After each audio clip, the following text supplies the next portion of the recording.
जिनकी चर्या में चर्चा में श्री मूलाचार समाया है, श्री शांति वीर शिव ज्ञान तथा विद्यासागर से पाया है। जयवंती रहो इस धरती पर हम भक्तों का उद्धार करो, आचार्य समय सागर गुरुवर वसु द्रव्य अर्घ स्वीकार करो। उद्यम करना शिव वरना है, इसी भाव से आया हूँ, दिव्य द्रव्य ना योग गजब है और मैं श्रद्धा लाया हूँ।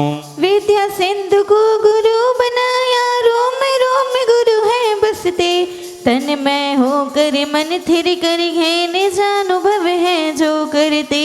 गुरुवन जीवन तन मन अर्पण सर्व समर्पण करता हूँ, निर्यापक श्री योग सागर जी के चरणों अर्घ्य चढ़ाता हूँ। निर्यापक श्री योग सागर जी के चरणों अर्घ्य चढ़ाता हूँ। ओम रहस्योत्तराचार्य गुरुवशी विद्यासागर जी मुनींद्राय, नवाचार्य गुरुवशी समय सागर जी मुनींद्राय, निर्यापक पूजमनी श्री योग सागर जी मुनींद्राय, पूजमनी श्री निरोग सागर जी मुनींद्राय, पूजमनी श्री निर्मोह सागर जी मुनींद्राय, पूजमनी श्री निरामय सागर जी मुनींद्राय, पूजमनी श्री निर्भीक सागर जी मुनींद्राय आदि 2.5 दीप में विराजमान 3 कम 9 करोड़ मुनिराजों के चरणानुग में जल फल आदि अर्घम महाअर्घम जयमालाएं पूर्ण अर्घम निर्विपामिति स्वाहा। नमोस्तु महाराज, नमोस्तु महाराज जी, नमोस्तु महाराज जी, नमोस्तु महाराज जी। अब बीना से हमारे महिला मंडल और पूरा समाज यहाँ पधारा है। हम चाहते हैं अभी नहीं, एक अर्घ समर्पित करेंगे आपके सम्मान में। महिला पाठशाला बीना से आई है। ग्रीष्म काल में आग बरसती गिरि शिखरों पर रहते हैं, बरसार तुम्हें कठिन परी से तरुतल रह कर सहते हैं। तथा शिशिर हेमंत काल में बाहर भू पर सोते हैं, मंद साधु ये वंदन करता दुर्लभ दर्शन होते हैं। महावीर भवन में दुर्लभ दर्शन होते हैं। ओम रहा समाधिष्टाचार्य आचार्य भगवान श्री विद्यासागर जी महाराज, जबलपुर में साक्षात विराजमान आचार्य भगवान श्री समय सागर जी महाराज, संतशाला में विराजमान ज्येष्ठ और श्रेष्ठ प्रथम निर्यापक श्रमण पूज्य मुनि श्री योग सागर जी महाराज, महावीर भवन में साक्षात विराजमान दमोह के पूज्य मुनि श्री निर्मोह सागर जी सहित 3 कम 9 करोड़ मुनि चल जलादि अर्घम महार्घम पूर्ण अर्घम न पामती। नमोस्तु महाराज श्री, नमोस्तु नमोस्तु नमोस्तु। आप सभी से अनुरोध है कि आचार्य महाराज के क्षेत्र के समक्ष दीप प्रज्वलन करने का भी सौभाग्य हमारी पाठशाला परिवार, क्योंकि गुना और बीना ना तो बाद में है ही है, इसलिए बीना से पधारी हमारी पाठशाला परिवार, हम उनका स्वागत और सम्मान करते हैं। साथ में जो भी बाहर के अतिथि हैं वे भी पधारे, आचार्य महाराज के चित्र के समक्ष दीप प्रज्वलन करने का सौभाग्य प्राप्त करें, क्योंकि गुना नगर में जब से चातुर्मास हुआ है तीनों ऋतुराज यहाँ पर दस्तक दे रही हैं। वर्षा भी समय समय पर हो रही है, ठंडी भी आ रही है और गर्मी भी आ रही है, क्योंकि धीमी धीमी ओढ़े रे फुहार, चलो रे जिन मंदिर में हाँ हो रही जय जयकार, चलो रे जिन मंदिर में, चलो रे जिन मंदिर में, चलो बड़े मंदिर में हाँ योग सागर महाराज, योग सागर महाराज, चलो रे जिन मंदिर में हाँ हो रही जय जयकार, चलो रे जिन मंदिर में। बोलो सुब्रत सागर जी महाराज की जय हो। पूज्य सुब्रत सागर जी गुना से ही बीना गए और उनका भी यहाँ काफ़ी हमें सानिध्य मिला है। पूरे पाठशाला परिवार बीना के लोग शास्त्र दान करने का भी सौभाग्य प्राप्त करें। अवनीश भैया बोले। जिनवानी जग मैया जगत दुख मेट दो, जिनवानी जग मैया जन्म दुख मेट दो, जन्म में दुख मेट दो, मरण दुख मेट दो, जन्म दुख मेट दो, मरण दुख मेट दो जिनवानी जग मैया जन्म दुख मेट दो। बहुत दिनों से भटक रहे थे हे जिनवाणी मैया, बहुत दिनों से भटक रहे थे हे जिनवाणी मैया, एक तुम ही हो शरण हमारी पार लगा दो नैया, जन्म में दुख मेट दो जिनवाणी जग मैया, जन्म में दुख मेट दो, जन्म में दुख मेट दो, मरण दुख मेट दो जिनवाणी जग मैया, जन्म में दुख में। अध्यक्ष जी आपकी परमिशन हो तो एक शास्त्र दान मैं भी कर लूं आज, करें? जिनवानी जग मैया जन्म आज दुख। हमारी इंदिरा आंटी जी की पुण्यतिथि है और इंदिरा आंटी जी आज अंकल जी को पूरे समाज के सुपुर्द कर गई थी कि आज से ये समाज सेवा में लगे रहेंगे। उसी के उपलक्ष्य में आज उन्होंने शास्त्र भेंट किया। महाराज जी नमोस्तु, महाराज जी नमोस्तु, नमोस्तु महाराज श्री, नमोस्तु महाराज श्री, नमोस्तु महाराज श्री। पूज्य महाराज श्री के चरणों में नमोस्तु अर्पित करते प्रार्थना करते हैं, लोक भावना के माध्यम से हमें ज्ञान अर्जित कराने की कृपा करें। नमोस्तु नमोस्तु नमोस्तु। नमोस्तु पौर्वाणिक स्वाध्याय वेलायाम श्रुत भक्ति कायुसर्गम करोम्यम।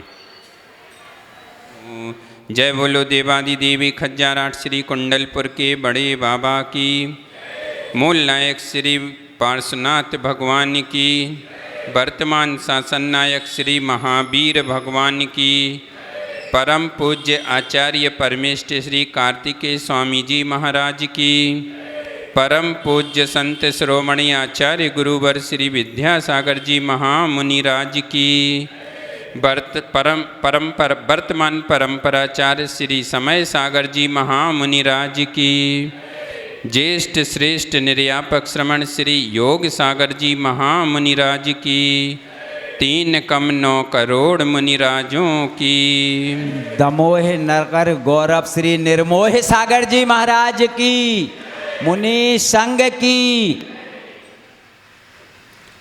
अभी कार्तिकेय अनुप्रेक्षा में लोक भावना का वर्णन चल रहा है और अभी तक आप लोग ने समय समय पर एक एक भावना का स्वाध्याय किया या उसका पालन अपने जीवन में करने के लिए उसको ग्रहण किया। आज समय समय की बात करते हुए आज उसी समय की बात करते हैं जिसको अपन काल द्रव्य के रूप में लेते हैं। तो आज समय की ही बात करना है, यानी आज अपने लिए काल द्रव्य का लक्षण क्या है उसके बारे में समझना है। काल क्या है? तो आचार्य कहते हैं काल को ही समय कहा गया है। अब हमें ये देखना है कि हमने अपने जीवन में समय का कितना उपयोग किया है और कितना उपभोग किया है, इस बारे में आज अपने लिए थोड़ा सा चिंतन करना है। और उसके बारे में ही आचार्य महाराज ने जो कार्तिकेय स्वामी महाराज ने इस ग्रंथ में जो भावना या जो अपना मत लिखा है उसके माध्यम से हमें उस समय को समझने का प्रयास करना है, ताकि अभी तक भले ही हमने जो समय निकाला है कैसे भी निकाल लिया हो, लेकिन आज के बाद से हमारा समय जो निकलेगा वह कैसा निकलेगा? अच्छे कार्यों में निकलेगा, धर्ममय निकलेगा, निर्ग्रंथ गुरुओं की भक्ति करते हुए, जिनेंद्र भगवान की भक्ति करते हुए अब हमें जो जीवन शेष बचा है उस जीवन का उपयोग करना है, उपभोग नहीं करना है। यानी दुरुपयोग नहीं करना है। जीवन मिला है, एक एक समय हमें मिला है, तो ये बड़े पुण्य से मिला है। ऐसे ही नहीं मिला है कि हमने कैसे भी करके कुछ भी कर लिया हो और इस जीवन को प्राप्त कर लिया हो। ये बहुत पुण्य का काम है और बड़े पुण्य से हमें ये अवसर मिला है। और बड़े बड़े आचार्यों के द्वारा कही गई बातें जो तीर्थंकरों ने कही हैं, उन बातों को सुनने का हमें अवसर मिला है। एक एक इंद्रिय का हमारे ऊपर कैसे उपकार होता है, एक एक इंद्रिय हमारे ऊपर कैसा कैसा उपकार करती है, यदि हम इस बात को समझ लें तो वह सब कुछ शरीर जो दिख रहा है, जो हम दिख रहे हैं, तो इसका एक एक चीज़, एक एक इंद्रिय हमारी बहुत उपयोगी है, जिसके माध्यम से हमें आज उस काल द्रव्य को समझना है। तो अपन आगे चलते हैं। गाथा नंबर 216। सब्बाणम दब्बाणम परिणामम जो करे दिशो कालो, एक कास पये से सो बड्ड दिए के को चेब।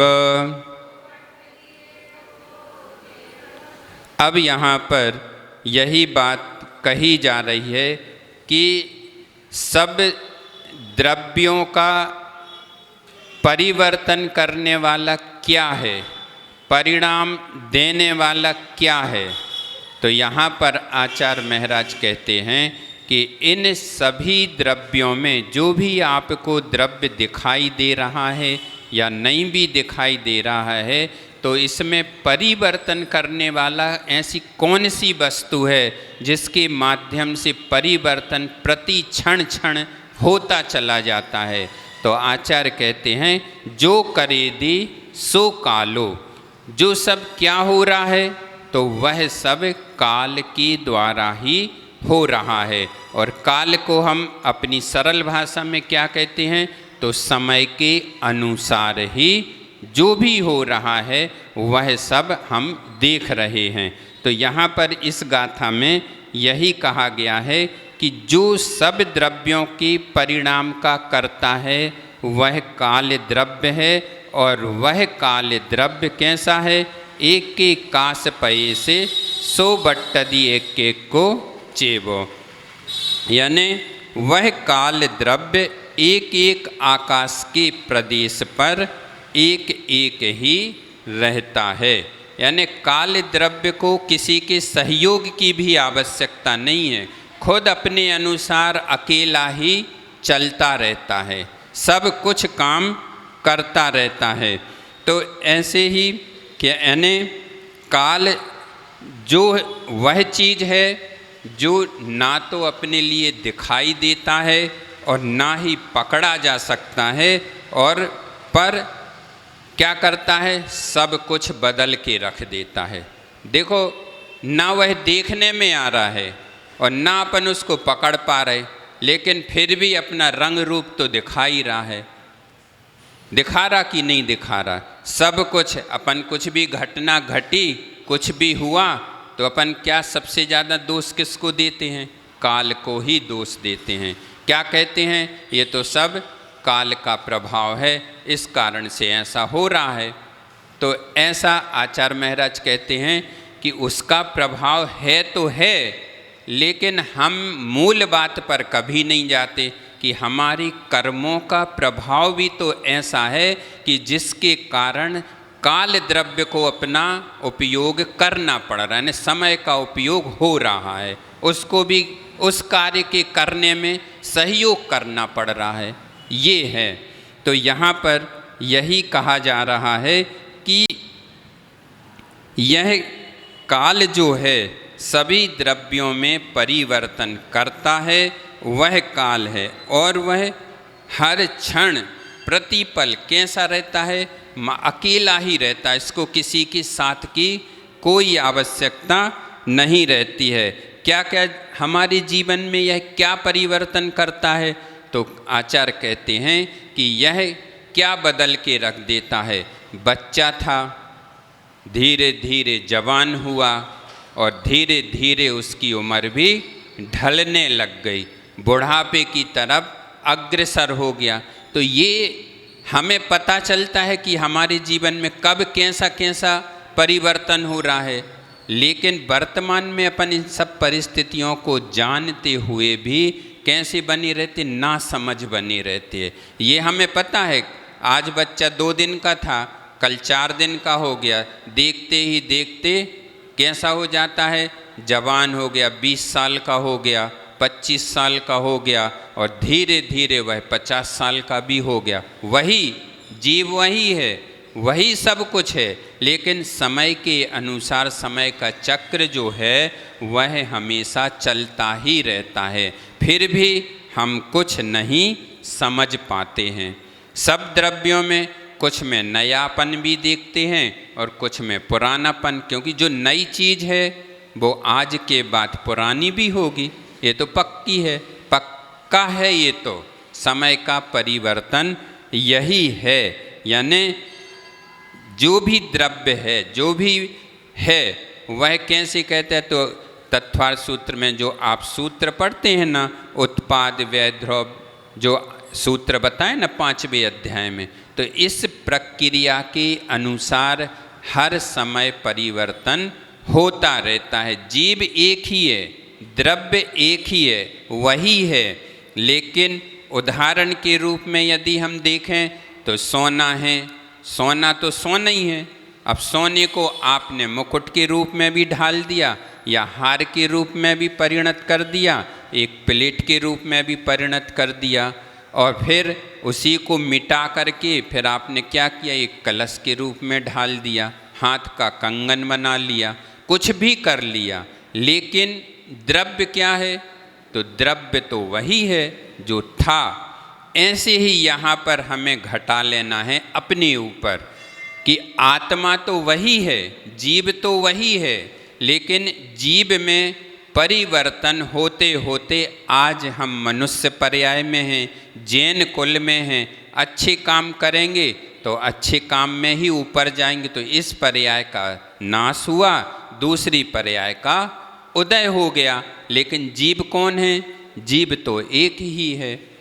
ऐसे ही यहाँ पर तो हर उसका क्या होता है, द्रव्य का परिणमन यानी पर्याय क्या होती है, प्रति समय क्षण क्षण में बदल रही है। यानी मन है तो मन भी बदलता है। मन कैसे बदलता है, जिस थोड़ी सरल उदाहरण में समझा रहे ताकि आपको समझ में आए। तो मन कैसे बदलता है, कभी क्या होता है कि हमें अब भी तो बहुत अच्छा लग रहा था, इतना अच्छा लग रहा था कि इससे अच्छा, इतनी अच्छी खुशी हमारे लिए मिल नहीं सकती।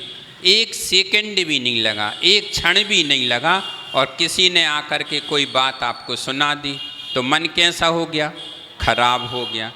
जो खुशी थी वो कैसी बदल गई, गम में बदल गई। तो ऐसे ही क्या होता है कि हमारे जीवन में पल पल में क्या हो रहा, परिवर्तन हो रहा है। संसार भी को देखें तो संसार भी ऐसे ही बदलता चला जाता है। अभी रात थी, अब दिन हो गया, धीरे धीरे दोपहर आएगी, दोपहर के बाद फिर शाम हो जाएगी, फिर क्या होगा, फिर रात हो जाएगी। ऐसे ही ऋतुओं का परिवर्तन होता है। आज अभी बरसात थी, चातुर्मास चल रहा था, अब शीत ऋतु आने वाली है। अभी वर्षा ऋतु चल रही थी, अब शीत ऋतु आने वाली है, चतुर्मास पूर्ण होने वाला है। समय आप कहोगे महाराज जी इतनी जल्दी 4 महीने निकल गए, पूरा चतुर्मास हो गया, हमें तो पता ही नहीं चला, इस बार का समय तो पता ही नहीं चला, कैसे निकल गया। आप ही लोग कहते हो। तो कहने का तात्पर्य यह है कि क्षण क्षण में जो समय निकल रहा है उसको ना तो हम समझ ही नहीं पा रहे, ना हम समझ पा रहे और ना आप समझ पा रहे। जिसने यदि अपने जीवन में थोड़ा सा भी समय का उपयोग करना सीख लिया तो उसने अपने आप को संभाल लिया। देखो कुछ बात नहीं है, बिल्कुल कुछ भी नहीं है, सिर्फ हमें समय को समझना है कि आज हम अपने समय का दुरुपयोग कर रहे हैं कि शुभोपयोग कर रहे हैं, इतना करना। आज आप लोग यहाँ बैठे हो तो कम से कम क्या हो रहा है, जो पाप क्रियाएं होने थीं उन चीज़ों से बच करके आप यहाँ पर बैठे हो, धर्म ध्यान कर रहे हो। कुछ भले ही आपको एक शब्द समझ में नहीं आए कि महाराज जी ने क्या क्या बोल दिया, लेकिन आचार्य महाराज हमेशा कहा करते हैं, हम लोग भी जब शुरू में जब दीक्षा हुई थी उसके बाद आचार्य महाराज ने मूलाचार पढ़ाया और भी विषय लिए, तो आचार्य श्री से हम लोग यही कहते थे, आचार्य श्री हम लोगों की ये गाथाएं समझ में नहीं आती, पल्ले ही नहीं पड़ती, क्योंकि कभी पढ़ा ही नहीं। तो आचार्य महाराज हमेशा कहते थे कि देखो समझ में आए या बिल्कुल भी ना आए, लेकिन बैठ करके कानों में तो सुनाई दे रहा है ना आपको, जो शब्द मैं बोल रहा हूँ वह शब्द आपको कानों में सुनाई दे रहे कि नहीं दे रहे?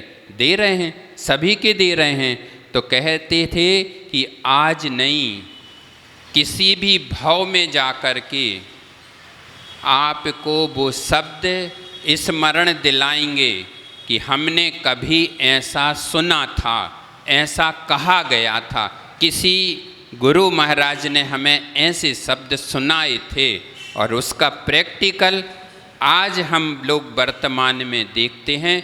वैसे आप ऐसे सामान्य से पूछोगे तो वो बात याद नहीं आएगी, लेकिन जब कोई विषय ले लेते हैं तो वो चीज़ें याद आती हैं अपने आप कि एक बार गुरुजी ने ऐसा भी कहा था, ऐसे दिमाग में नहीं आएगा। तो वो कैसे स्मरण में आ रही?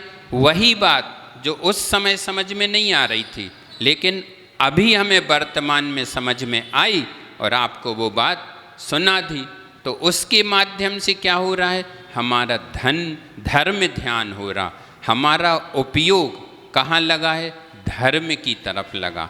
धर्म सभा में बैठने का सबसे बड़ा फायदा यही होता है, बस नींद ना आए।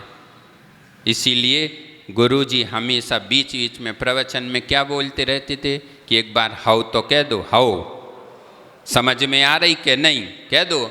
नहीं भी आ रही तो वे कहते कह तो दो हाउ, कम से कम हमें इतना तो लग जाए कि सब लोग जग रहे हैं। नहीं तो क्योंकि सबको कहीं नींद नहीं आएगी, जिसको कभी नींद नहीं आती हो उसको प्रवचन सभा में बिठा दो, वो जरूर सो लेगा, 100% गारंटी है कि वो सोएगा। क्यों? क्योंकि उसको यहाँ जरूर नींद आएगी। तो इसीलिए दवाई नहीं खाना चाहिए। एक धर्म सभा में जाकर बैठ जाओ तो कम से कम आधा घंटा भी सो लिया तो सो तो लिया, देखो दोनों काम हो जाएंगे उसमें आपके। एक तो दवाई खाने से बच जाओगे और दूसरा काम ये हो जाएगा, भले ही एक शब्द कान में पड़ेगा पर पढ़ तो जाएगा, तो धर्म का काम भी हो जाएगा और नींद भी पूरी हो। एक टिकट में 3 मंजा, आप लोग कहते ना, एक टिकट में 2 मंजा, ऐसे 3 मंजा आएंगे आपको। तो इसीलिए कभी भी दवाई नहीं खाना चाहिए। तो यह सब क्यों बदलता है? तो आचार्य महाराज उत्तर देते हैं, ये सब काल का प्रभाव है, समय का प्रभाव है। हम सोचते ही रहते, क्या सोचते रहते कि अरे सालों में परिवर्तन होता है, ऐसे थोड़ी प्रतिक्षण परिवर्तन होता रहता। लेकिन अपने आगम के अनुसार जैन आचार्यों ने जो कहा है तो उनका कहना यह है कि हर क्षण परिवर्तन होता है, हर क्षण एक एक क्षण में परिवर्तन चल रहा है। और किस तरह चलता है? तो आचार्य महाराज उदाहरण में कहते हैं कि जिस प्रकार नदी का पानी बहता चला जाता है, बह रहा है, उसी तरह हमारा जीवन भी कैसा हो रहा है, बहता चला जा रहा है। बस यहाँ पर बहने से तात्पर्य हमें क्या लगाना है कि हमने वास्तव में यदि उसको बहा दिया है तो बहा दिया, नहीं तो उस बहते बहते पानी के साथ यदि हमने उसमें स्नान कर लिया तो उसका उपयोग हो गया। बस यही समय है। बस जैसे आप लोग कहते ना कि बहती गंगा में हमने भी हाथ धो लाए, कैसे कहते हैं? ऐसे कहते जैसे किसी को एक लपाड़ा घल रहे हो, कोई मार रहा हो, उसमें अपन भी गए और 2 लगा दिए। तो आप लोग कहते ना, यही कहते ना कि हमने तो बहती गंगा में हमने भी हाथ धो लिए। लेकिन वो गलत उद्देश्य है। आचार्य कहते कि ऐसा नहीं करना। धर्म सभा में बैठे थे, हम यहाँ से निकल रहे थे और 2 मिनट के लिए हम भी खड़े हो गए, हमने 2 शब्द सुन लिए और वो 2 शब्द जो भी महाराज बैठे थे उनके मुख से ऐसे शब्द निकले कि वो हमारे अंदर प्रवेश कर गए, तो वो सार्थकता है। उस गंगा में हाथ धो लो तो आपका जीवन सार्थक हो जाएगा। भले ही आपने एक क्षण का उपयोग किया, लेकिन उस क्षण का उपयोग तो हुआ। एक शब्द कान में गया पर दुरुपयोग के रूप में नहीं हुआ, उसका उपयोग हुआ। ये समय है, इस समय को हमें अपने जीवन में उतारना है और यही है। इसको एक छोटी सी कहानी के माध्यम से और समझ लेते हैं।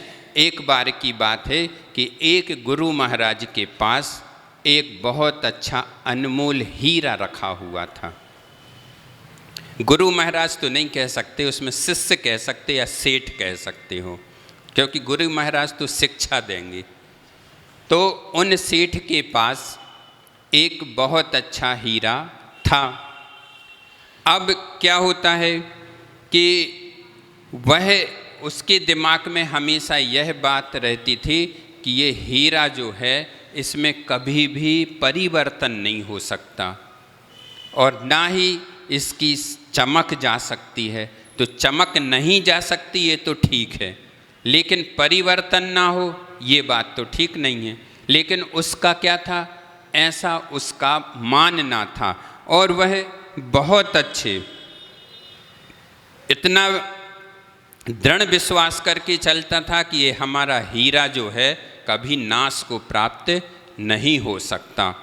अब एक दिन की बात है कि एक दिन उसके महल में एक साधु महाराज का प्रवेश हो जाता है और वह बहुत विनय और बड़े सम्मान से उनको अपने अंदर ले कर के आता है। वो तो स्वाभाविक बात है कि जब आपके घर में यदि मान लो बिना कहे कोई साधु पैर धुलाने पहुंच जाए तो आपकी एक तो खुशी का अपार वो नहीं रहेगा, पार ही नहीं रहेगा कि साधु महाराज हमारे घर में आ गए।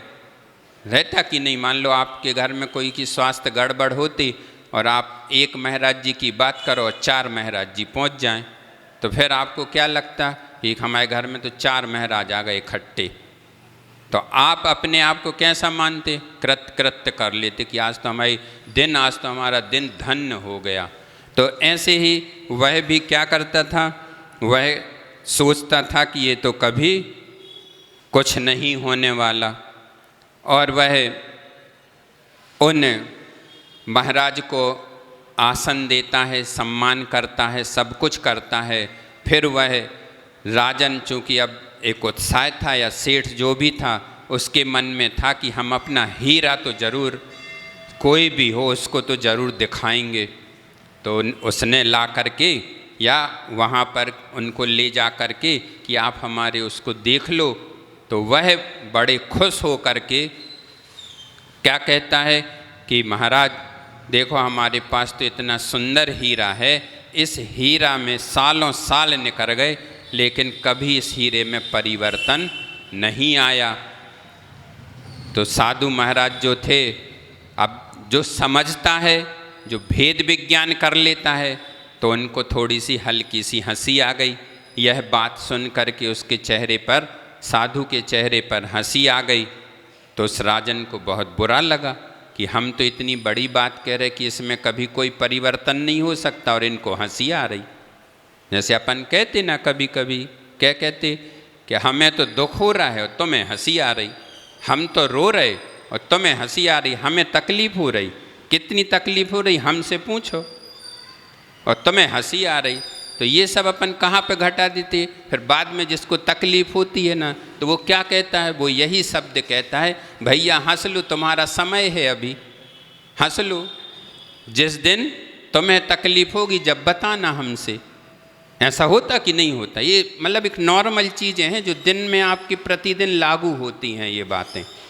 तो ऐसे ही उसको भी गुस्सा आई, लेकिन आज जो साधु महाराज थे उन्होंने कहा कि ऐसा नहीं है, साधु महाराज वहाँ से क्या हुआ, चले गए, उसको उस बारे में समझा करके चले गए कि परिवर्तन होना तो स्वाभाविक बात है, परिवर्तन तो होगा। एक दिन की क्या बात है, उसने वह हीरा जो था उसको उठाया और किस्मत की बात थी कि हाथ में कुछ चिकना लगा होगा, वो हीरा नीचे गिर गया। जैसे ही हीरा नीचे गिरा और उसके टुकड़े टुकड़े हो गए। अब वह सोचता है बताओ ये क्या हो गया। और वह पहले तो उसके दिमाग में बहुत दुख होता है, लेकिन फिर जब वह सोचता है कि हमारे यहाँ साधु महाराज भी तो आए थे, उन्होंने कहा था, क्या कहा था कि कोई चीज़ भी स्थायी बनी रहने वाली नहीं है, समय के अनुसार परिवर्तन होता रहता है। तो वह सोचता है कि उन साधु महाराज की बात, उनको जो हंसी आई थी उस पर हमने गुस्सा जरूर किया था, लेकिन उनकी बात गलत नहीं थी। देखो इतने सालों से रखा हुआ हीरा आज गिरा और उसके टुकड़े टुकड़े हो गए, तो काल ने, समय ने ऐसा परिवर्तन कर दिया। और जैसे ही परिवर्तन हुआ तो वह राजा उस बात को समझ गया कि ये सब बातें तो समय पर हैं, समय पर डिपेंड करती हैं, उसके अनुसार होता है, सब कुछ परिवर्तन हो सकता है और होना ही है। और वह अपने मन में विचार कर लेता है कि आज मैं जवान हूँ, आज हमारे पास बल है, लेकिन धीरे धीरे एक दिन मैं भी ऐसी अवस्था को प्राप्त हो जाऊंगा कि जब हमारे पास बल होने के बाद भी बल का उपयोग नहीं कर पाऊंगा, इतना अशक्त हो जाऊंगा।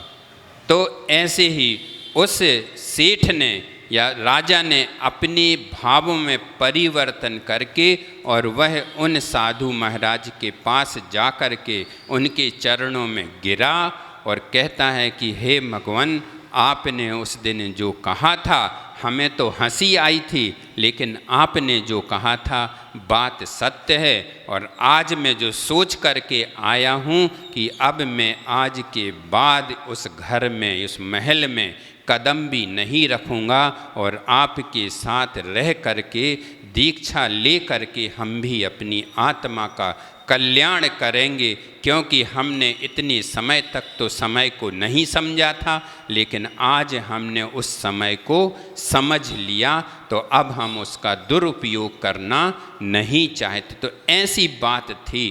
तो देखो उसने कितनी अच्छी बुद्धि लगा करके अपने समय का उपयोग कर लिया, और उसकी जो भावना थी, उसकी जो भाव थे, वह कैसे हो गए, टूट गए, निकल गए कि ऐसा नहीं है। वास्तविक जीवन तो यही है, और यदि हमें उसका उपयोग करना है तो ऐसे ही होगा। घर में रह करके हम उपयोग नहीं कर सकते।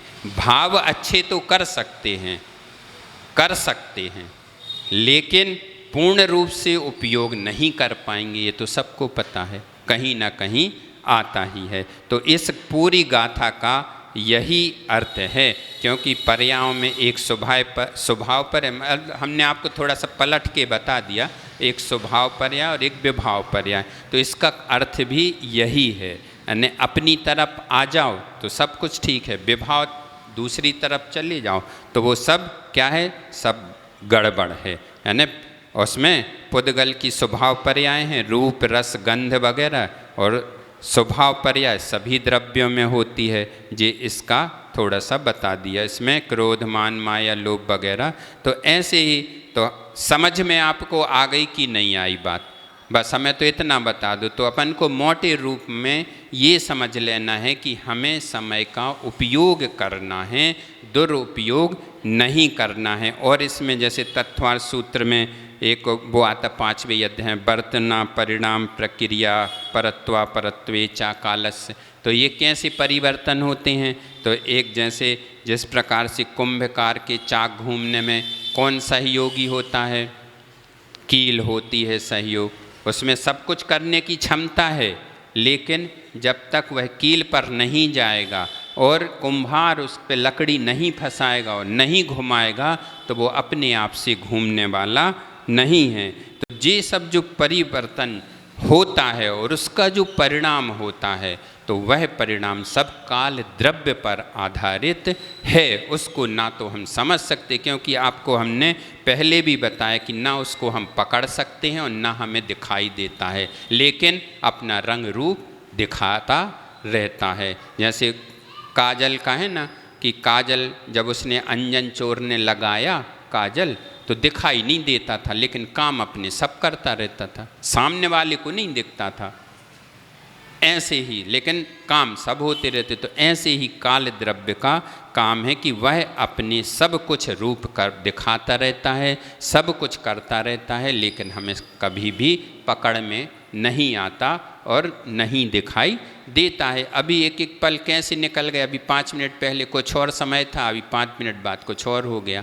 तो ऐसे ही ये सब चीज़ें जो चलती हैं, तो यह सब कैसे चलती हैं, तो उसी प्रकार चलती। तो काल द्रव्य के अभाव में किसी भी द्रव्य का परिणमन नहीं होता। तो आचार्य कहते कि ऐसा नहीं है। आकाश अखंड रूप है, लेकिन जैसे एक चाक के एक कोने में डंडे की प्रेरणा से ही कुम्हार सारा का सारा चक्का घुमा देता है, और या कांटा चुभने पर पूरे शरीर में दुख होता है।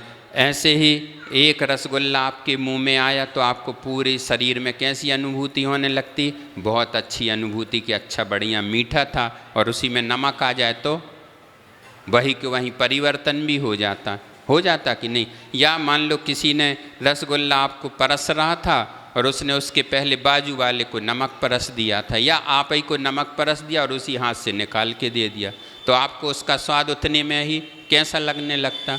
जो सुख की अनुभूति होनी थी वो नहीं हुई, क्योंकि वो तो पूर्ण रूप से पूर्ण मिठास में ही आएगी। ये है इसका तो ये समय है। तो ऐसे ही पूरे शरीर में, तो उसी प्रकार लोकाकाश में जो स्थित जो कालाणु द्रव्य है, वह आकाश के एक देश में स्थित है, तो भी उसके निमित्त से पूरे के पूरे आकाश का परिणमन होता रहता है। तो दोनों भाषाओं में आपको हमने बता दिया। अब दूसरी गाथा पर चलते हैं। अब वहाँ पर क्या कह रहे हैं कि आगे कहते हैं कि सभी द्रव्यों में स्वभाव से ही परिणमन करने की शक्ति है। निय निय परिणामाणम निय निय दब्बम पिकारिणम होदी अन्नम बाहिर्दब्बम निमित्त मित्तम बियाणे डेह। तो अब यहाँ पर कह रहे हैं कि अपने अपने परिणामों का उपादान कारण क्या होता है, अपना अपना द्रव्य ही होता है। और अन्य जो भी हैं बाह्य द्रव्य हैं, वह तो कैसे हैं, मात्र एक निमित्त हैं, जिनके निमित्त को पा करके ऐसा काम हो गया। जैसे आचार्य श्री कहते थे हमेशा कि हमने आपको दीक्षा दी उन्होंने, गुरु हैं हमारे, सब कुछ है, लेकिन जब तक आपकी उपादान में शक्ति नहीं होगी, जब तक 50 निमित्त भी मिल जाएंगे तो आप उसको जगा नहीं सकते। तो हम तो कहने का मतलब हम ये कहना चाह रहे हैं कि गुरुजी तो हमारे पास एक निमित्त हैं, जिनके माध्यम से उन्होंने हमारे ऊपर संस्कार कर दिए, और संस्कार करने के बाद उन्होंने हमें इस मोक्ष मार्ग पर ला करके खड़ा कर दिया। लेकिन जब हमारे उपादान में ही शक्ति नहीं होगी तो हम कैसे कर लेंगे। अभी यहाँ पर जैसे आप लोग बैठे हैं, आप लोगों से हम कहें कि भैया इधर आ जाओ, व्रत ले लो, संयम ले लो, तो आप क्या कहोगे, महाराज गृहस्थी आपने थोड़ी बसाई, गृहस्थी तो हमने बसाई, हम जानत के का होत गृहस्थी में, तुम का जानो। बात तो देखो गलत नहीं है, लेकिन हम ये कहते हैं कि तुमने अकेले थोड़ी समझा गृहस्थी को, हमने भी तो समझा है, जब तो हम इतने आए, नहीं तो काय खुआते, जब बताओ हमें नहीं समझा होता तो काय को हम इधर बैठते। लेकिन आपने क्या किया, मोह के वशीभूत हो करके उसको पकड़ के रखा है।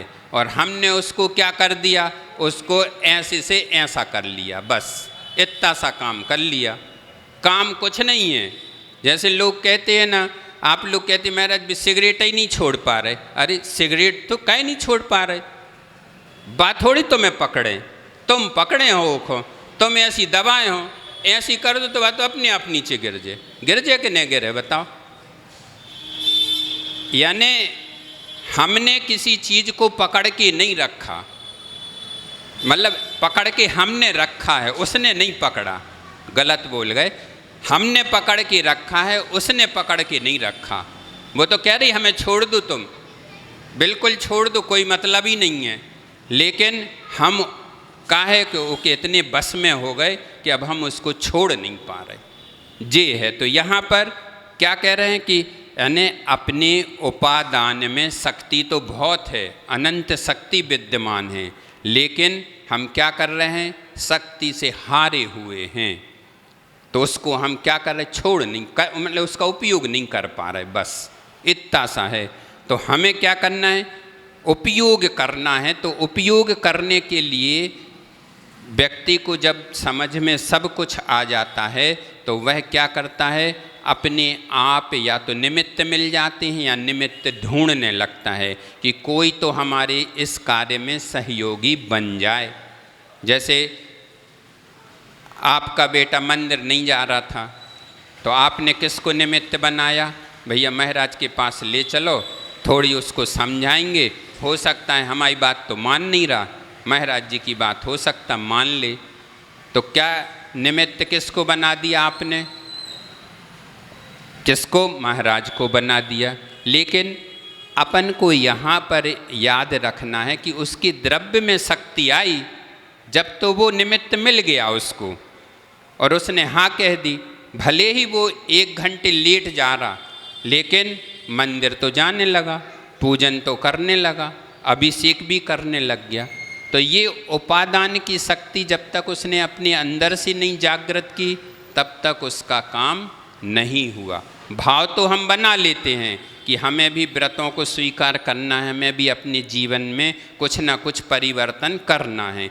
तो हम तो कहते हैं आप लोगों से कि ये व्यक्ति को कभी एक सा जीवन नहीं जीना चाहिए, हमेशा परिवर्तन करते रहना चाहिए और वह परिवर्तन ही उसको सब कुछ याद दिलाता रहता है। एक सा जीवन जियोगे तो आप बोर होने लगोगे अपने जीवन से। आप लोग छोटे से उदाहरण में कह सकते, महाराज जी मान लो हम भी कहें, हम ही कह रहे आपसे कि हमें आपकी चौकी में जाना है, वही मूंग की दाल और वही लौकी खाना है, बताओ इसके अलावा और क्या मिलता है। लेकिन मुख्यता में कौन है, मूंग की दाल और लौकी की सब्जी है कि नहीं है, बताओ यही है। लेकिन हम परिवर्तन कैसा कर लेते, हमें पता है कि इसके अलावा हमें कुछ नहीं मिलने वाला और यही मिलेगा और यही खाना है, ये भी भावना है, यही पेट में रखना है।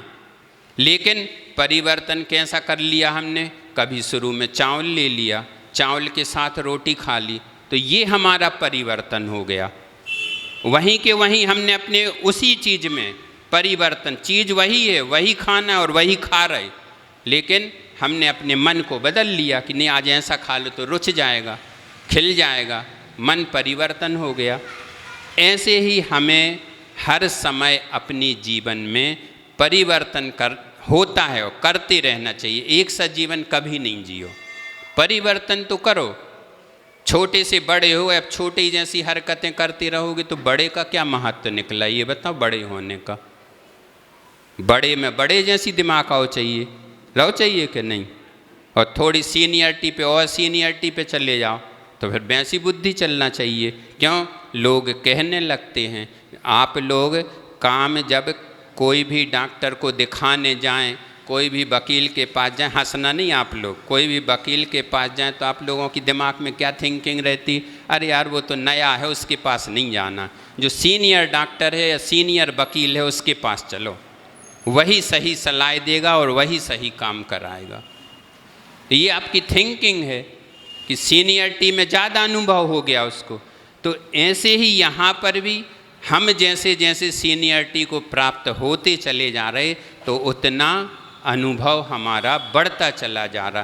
क्योंकि हम ही कहते हैं, आप ही लोग कहते ना, जी बाल है ना ऐसी सफ़ेद नहीं करे, ऐसे ही बोलते ना आप लोग, कहने में लोक व्यवहार में आपके चलता ना, तुम कह ऐसे ही समझ रहे हमें, ऐसे ही बाल सफ़ेद नहीं करे।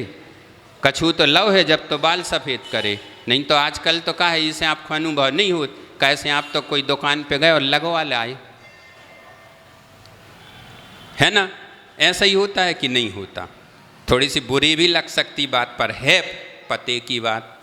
आपके उपयोग जो प्रतिदिन घटता है आपके जीवन में, उससे समझाने का प्रयास कर रहे हैं। ऐसे तो आगम की भाषा आप उतनी जल्दी नहीं समझ पाओगे, लेकिन समझ में आ जाए तो बता दो हमें कि समझ में आ रहा कि नहीं आ रहा, नहीं तो वो ही सुनाए फिर है।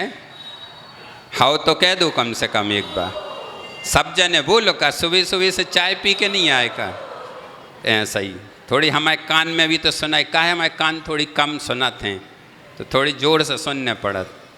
दूर बैठ के, इतनी दूर बैठे ना, हमारे और आप में बहुत अंतर है ऐसे।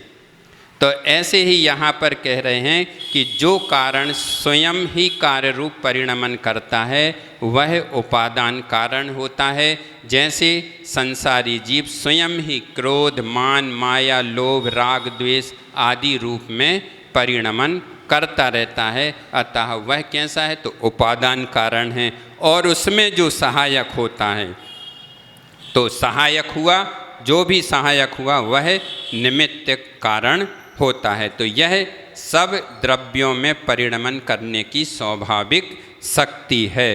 तो ऐसा हमें इस गाथा के माध्यम से समझ लेना है कि बीज में जो शक्ति है तो वह कैसी है, वही अंकुर बनाती है, और मिट्टी, पानी, धूप आदि क्या हैं, निमित्त हैं उसमें, क्योंकि ये चीज़ें नहीं मिलेंगी तो वह बढ़ नहीं सकता।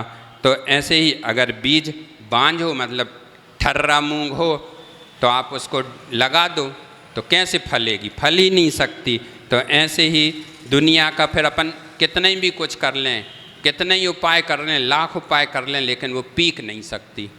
तो ऐसे ही क्या है, हमारा जीवन क्या है कि भीतर की शक्ति ही हमें परिणाम देती है। जब तक हमारी अंदर की शक्ति नहीं जागती है, जब तक हम कुछ भी नहीं कर सकते। इसीलिए आचार्य महाराज कहते हैं कि कभी भी बुखार आ जाए तो आप ये मत सोचो कि मैं पूजन करने नहीं जा सकता। अभी रोज़ भले ही नहीं जाता था, आज तो ज़रूर पूजन करने जाऊंगा। देखें का हुई है, जे बताओ का होगा, रास्ते में गिर जाओगे और का हुई है, इससे ज़्यादा कछु नहीं हुई है। तो ऐसे तो इतने गिर रहे उससे तो अच्छे हैं, कम से कम मंदिर जात में गिरे तो पुण्य नहीं बंद हो जाए कि नहीं हो जाए। तो ऐसे ही अपने आप में दृढ़ विश्वास के साथ करो तो कभी आपके ना तो नियम लेने में चूक हो सकती है, और ना नियम का कभी क्या कहते हैं आप लोग कहते छूट जाता, नियम छूट ही नहीं सकता। आप अपनी शक्ति को कमज़ोर करे हो इसीलिए छूट जाती। फास्ट फूड छुड़ा दिया, अब मेरे 4 दोस्त मिले, महाराज जी अब उनके सामने हम मना ही नहीं कर पाए, खाना ही पड़ा हमें। अरे ऐसा ज़रूरी थोड़ी है, नहीं खाएंगे तो नहीं खाएंगे।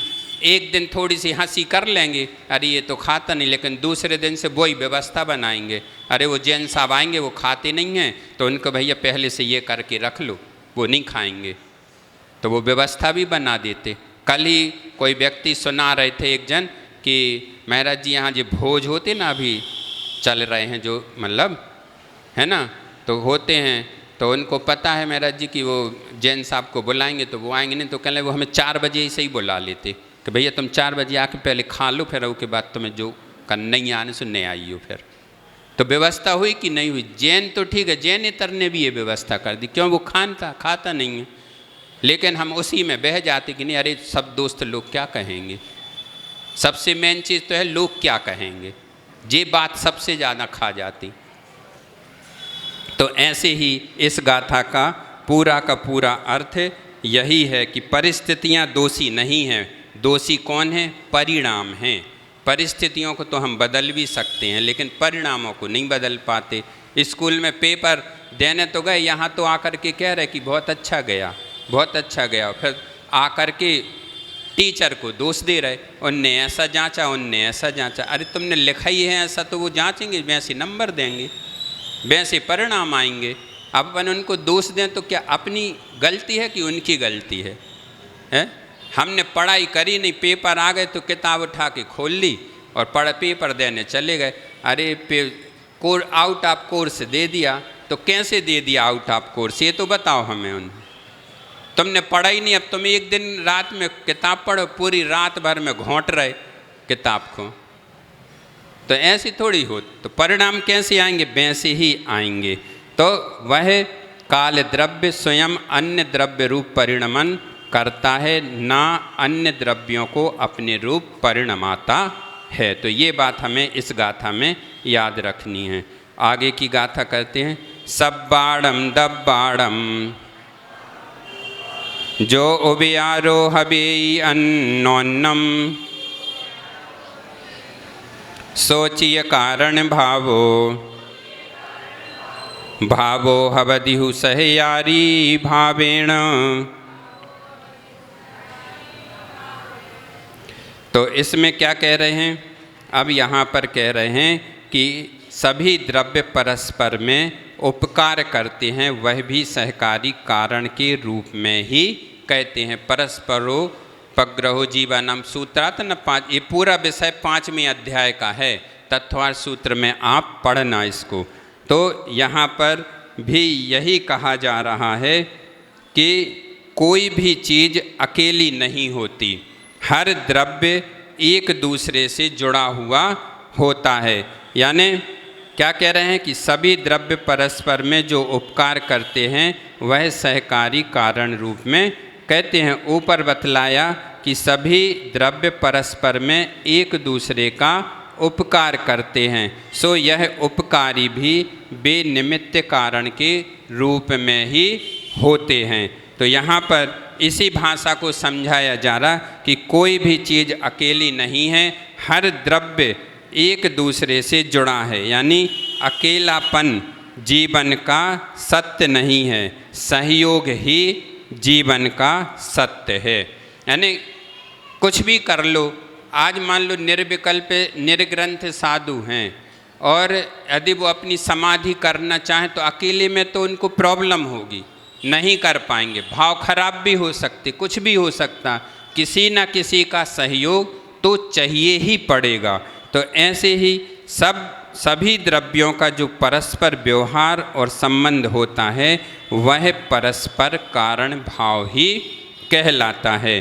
तो यह सह अस्तित्व तथा सह कार्य भाव से ही कैसा है, यानी एक दूसरे के सहयोग से ही संभव है, नहीं तो हम नहीं लेते। इस जगत में कोई भी वस्तु प्राणी परिस्थिति अकेले अस्तित्व में नहीं है, सहयोग कहीं ना कहीं उसका जुड़ा हुआ है। जैसे श्वास ले रहे अपन, बोल रहे हैं, मन है, सुख है, दुख है, जीवन मरण है, पुत्र मित्र स्त्री सब कुछ हैं। तो यह क्या करते, आदि के रूप में ही जीव का उपकार करते रहते हैं। सांस ले रहे हैं, शरीर होगा तभी तो कर रहे, सब कुछ हो रहा है ना।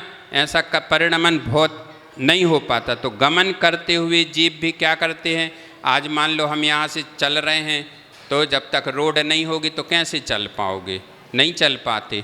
तो बिना किसी के सहयोग से गति सहायक धर्म द्रव्य माना जाता और ठहरने में सहायक अधर्म द्रव्य है। जैसे और इसको थोड़ी सरल भाषा में, तो बीज को अंकुर, कौन बीज से अंकुर बनता है, फिर अंकुर से वृक्ष बनता है, और वृक्ष से जब वृक्ष बन जाता है तो उसमें फल आने लगते हैं, और फल से ही क्या करता है, बीज बनता है। तो यह कारण कार्य की अनंत श्रृंखला है जो कैसी प्रतिदिन रेगुलर चलती रहती है।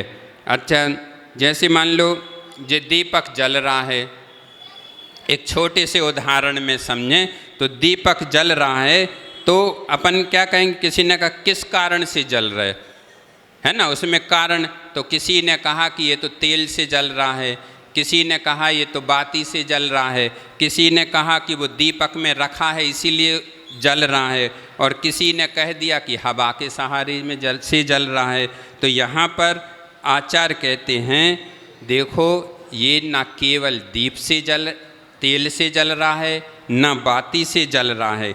इनमें जब तक तीनों चारों चीज़ों का योग नहीं होगा, मतलब सब एक दूसरे के उपकारी नहीं बनेंगे, तो ये दीपक जल नहीं सकता। बताओ, जब तक आप माचिस नहीं लगाओगे तो दीपक जल जाएगा क्या? बिल्कुल नहीं जल सकता। दीपक लौ बना दी आपने और सूखी रख दी और आप कहो कि दीपक जल जाए, तो कैसे जलेगा? बताओ, नहीं जल सकता। जब तक आप उसमें तेल नहीं डालोगे जब तक नहीं जल सकता। फिर जब तक वो बर्तन नहीं होगा, पात्र नहीं होगा, तो तेल आप भरोगे काय में? बिना सहयोग के।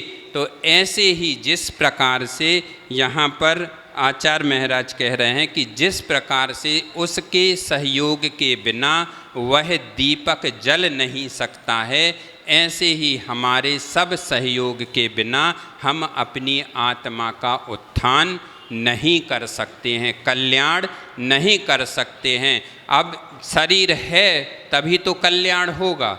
साधना करने के लिए ही तो ये शरीर मिला है, नहीं तो कैसे मिलता? बताओ। मिला तो है, बहुत लोगों को मिला, लेकिन सभी उसका उपयोग करते हैं ये जरूरी नहीं है। सब लोग तो क्या कहते, मतलब आप ही लोग कहते ना कि धर्म तो कब करना चाहिए, बचपन में थोड़ी किया जाता, 55 में करो। तो आज 55 किसी ने देखे हैं पहले? ये तो बता दो हमें। किसी ने देखे हों तो पता चले कि 55 तक हम जी जाएंगे, गारंटी है भैया। फिर तो जो कह रहा कि हम 55 तक तो जिया ही जाएंगे, तो वो तो बहुत ज़्यादा ज्ञानी कहलाया। तो सब जानता है इसका मतलब, इसीलिए तो वो कह रहा कि अभी हम 55 के पहले तो धर्म करना ही नहीं है। तो ऐसा नहीं है। तो ऐसे ही यहाँ पर जैसे आप लोगों की तरफ दृष्टि डालें तो हमें ये बताओ, जब तक आपका समूह में परिवार नहीं रहता तो क्या आप चला सकते घर? अकेले पिता घर चला लेगा क्या? जब तक उसका सहयोगी कोई नहीं होगा। माता पिता जब तक शादी नहीं होती तो माता पिता सहयोग करते हैं, फिर जब शादी हो जाती तो उसकी पत्नी सहयोग करने लगती है, फिर बच्चे हो गए तो बच्चे सहयोग करने लगती। तो क्या एक दूसरे के बिना हम रह सकते हैं क्या? आज देखें छोटे छोटे परिवार में लोग कहते कि हमें तो अलग होना, अलग होना। अरे अलग होना है तो तुम ही परेशान रहोगे। आखिरी में कौन याद आते? बेई माता पिता याद आते हैं कि उनने हमारा इतना सहयोग किया। तो जब तक हम एक दूसरे का सहयोग नहीं करेंगे, परस्पर में नहीं मिल के रहेंगे, तब तक हमारा काम नहीं हो सकता है। तो ऐसे ही यहाँ पर भी हमें क्या करना है? अपनी सभी बातों को समझना है और उसका उपयोग करना है। और यही आखिरी में बस 2-4 लाइनें और कह के हम अपनी बात को कह देते हैं कि ज्योति तभी जले जब संग हो साथ, ज्योति तभी जले जब संग हो साथ, वरना अंधेरा ही रह जाए हर रात। जीवन भी दीपक का ही रूप है मित्रों, सहयोग बिना ना होता कोई भी प्रभात। सहयोग के बिना नहीं होता कोई भी प्रभात। बोलो आचार्य गुरुवर श्री विद्यासागर जी महामुनि राज की। बोधि समाधि परिणाम शुद्धि स्वात्मोपलब्धि शिव सौख्य सिद्धि, चिंतामणिम चिंतित वस्तुदानी त्वां बंद मानस ममास्तु देवी।